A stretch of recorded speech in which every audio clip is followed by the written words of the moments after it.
የበረሃው ስንቅ ማርታ እና ጓደኞቿ የህይወት ታሪክ። ሰላም ጤና ይስጥልኝ ውድና የተከበራችሁ የልቤቱ ቤተሰቦች በያላችሁበት የዓለም ዳርቻ ሁሉ ሰላማችሁ ይብዛልኝ እያልኩኝ ዛሬ በአዲስ ቪዲዮ ተገኝተናል። ቪዲዮውን ስትከታተሉ ሼር ላይክ እያደረጋችሁ ሰብስክራይብ እያደረጋችሁ አበረታቱኝ። ማርታና የማርታ የጓደኞቿ የህይወት ታሪክ ክፍል 3 ደርሰናል። ክፍል 3 ይዘንላችሁ ቀርበናል። ዛሬ ቪዲዮውን ስትጀምሩ ሼር ላይክ ሰብስክራይብ በማድረግ ይጀምሩ። የማርታና የጓደኞቿ የህይወት ታሪክ ክፍል 3 ደርሷልኝ። በክፍል 3 ከክፍል 1 እስከ ክፍል 3 ያላችሁን ሀሳብ አስተያየት አካፍሉኝ። ምን ይመስላል አካሄዳቸው፣ አመጣጣቸው፣ ሁሉ ነገሩን እየተከታተላችሁ ከሆነ ሀሳባችሁን አስቀምጡልኝ።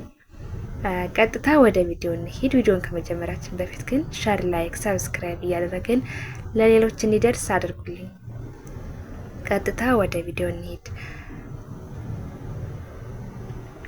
የማርታ አስደሳችና ልብ አንጠልጣይ ታሪክ ክፍል 3 እነሆ ቀጥሏል።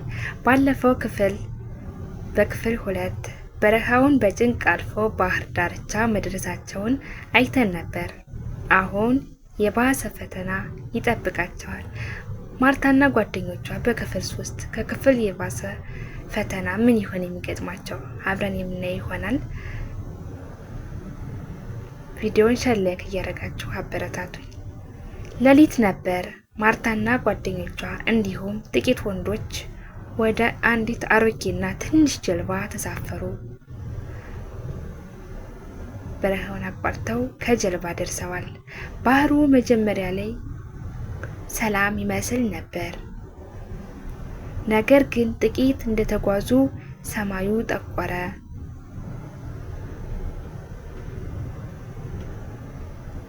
ንፋሱም ይጮህ ጀመር። አይዟችሁ አምላክ ከኛ ጋር ነው ትላለች ማርታ ድምጿ ቢንቀጠቀጥም። ሌሎች ጓደኞቿ ግን በጣም በመፍራትና በመንቀጥቀጥ እርስ በርሳቸው ተጨባብጠው ተቀምጠው ነበር። ማርታ ግን ወደ ላይ ወደ ፈጣሪዋ ከማየት ውጭ እነሱን ከመጽናናት ውጭ በውስጧ ትልቅ የታፈነ ድምጽ እንዳለ ቢሰማም ከውጭ ግን አላወጣችውም።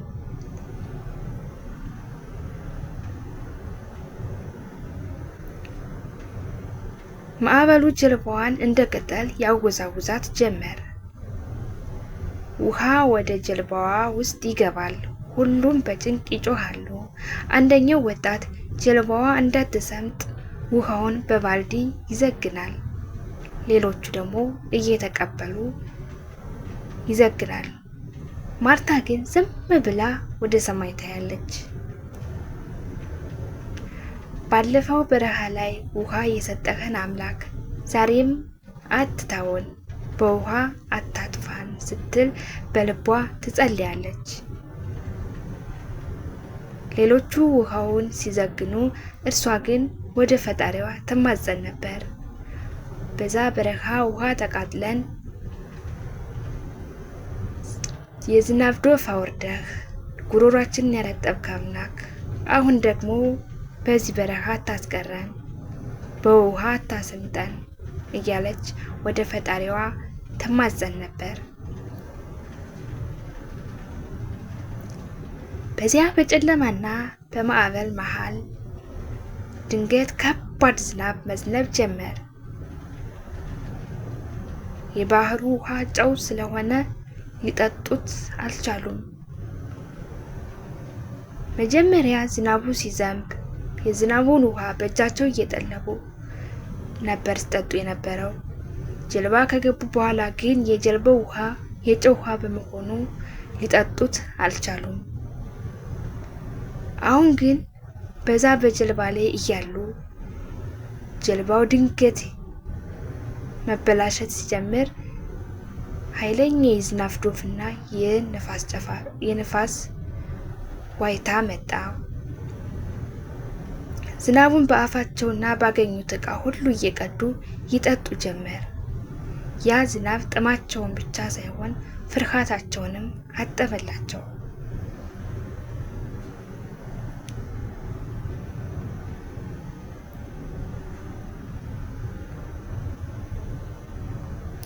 ከብዙ ሰዓታት ጭንቅ በኋላ ንጋት ሆነ። ማዕበሉ ረጋ፣ ፀሐይም በውብ ሁኔታ መውጣት ጀመረች። ሁሉም ደክሟቸዋል። ጀልባዋ በባህሩ መሃል ብቻዋን ትንሳፈፋለች። ነገር ግን ማርታ ከሩቅ ሰማያዊ መስመር የሚመስል ነገር አየች። እዩት፣ እዛ ጋ ያ ነገር ምንድን ነው? እዩት፣ መሬት ይመስላል። ሰማያዊ ነገር አለ። ምን ይሆን? እዚያ ጋር መሬት ይታያል ብላ ጮኸች።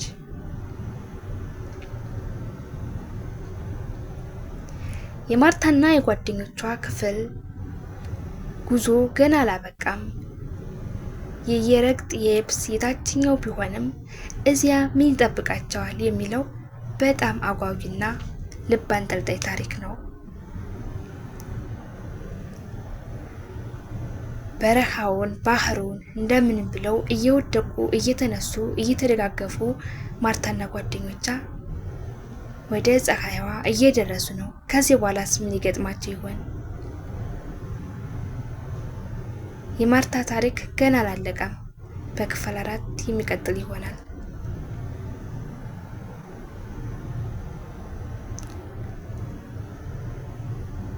የክፍል 3ን እንደተመለከታችሁት ማርታና ጓደኞቿ በዛ በረሃ ውሃ አጥተው ሲንከራተቱ ውሃ ውሃ የሚለው ድምፅ ከጀርባቸው የሚያቃጭሉ የጓደኞቿ የማርታን ተስፋ እየተሟጠጠና ካሁን አሁን ምን ይቀድመን ምን ይጠብቀን ይሆን እያለች ማርታ ከራሷ አልፋ ለጓደኞቿ የምትጨነቅ የነገ ተስፋዋን ሰንቃ ያልፋል ይሄም እያለች እሷ ጭንቀቷን በውስጧ ደብቃ ጓደኞቿን የምታጽናና በሰው ሀገር ላይ በበረሃ ለዛውም ሴት ሆና ማርታ ግን ምን አይነት ሴት ነች? ከቤተሰቦቿ ስትለይ የቤተሰቦቿን ችግር ለመሸፈን የአባቷን መድኃኒት ለመግዛት ነበር የተሰደደችው። አሁንም በብዙ በረሃና በብዙ ባህር በጀልባ መውደቅ በጀልባ ውስጥ ውሃ መግባት ብዙ ነገሮችን ቻሌንጆችን አልፈው አሁንም እዚህ ላይ ናቸው ማርታና ጓደኞቿ። ነገስ ምን ይገጥማቸው ይሆን? ክፍል 4 ልብ አንጠልጣይና በጣም የሚያጓጓ ነው። እስከ መጨረሻው ድረስ ቪዲዮውን ተከታተሉት። ቪዲዮውን ስትከታተሉ ሼር፣ ላይክ፣ ሰብስክራይብ እያደረጋችሁ አበረታቱኝ። ላልደረሰ እንዲደርስ አድርጉልኝ። ከክፍል 1 ጀምራችሁ የተከታተላችሁ ሰዎች እስኪ ኮሜንት ላይ ጻፉልኝ። የማርታና የጓደኞቿ ታሪክ ምን ይመስላል? ከማርታና ከጓደኞቿ ታሪክ እኛስ ምንድነው የምንማረው? በባህር መምጣትንስ እንዴት ታዩታላችሁ? ሰው በህጋዊ ጊዜው ወስዶ ተምሮ ያለውን ነገር አሟልቶ በህጋዊ መምጣት ነው የሚቀለው ወይስ እንደ ማርታና እንደ ጓደኞቿ በጀርባ እየወደቁ እየተነሱ መከራን እያዩ በሰው ሀገር ላይ በበረሃ ውሃ እንኳን በሌለበት ሀገር እየወደቁና እየተነሱ መምጣት ይሻላል ወይስ ጊዜ ጠብቆ በጊዜው ሲሆን በህጋዊ መንገድ መምጣት ይሻላል? ይህንስ እንዴት ታዩታላችሁ? በሰው ሀገር ላይ የእናት ልጅ የለም፣ እናት የለችም። ሲርባቸው ሲጠማቸው አይዟችሁ ብሎ የሚደግፋቸው ከፈጣሪ በላይ የለም፣ ከፈጣሪ በታች የለም።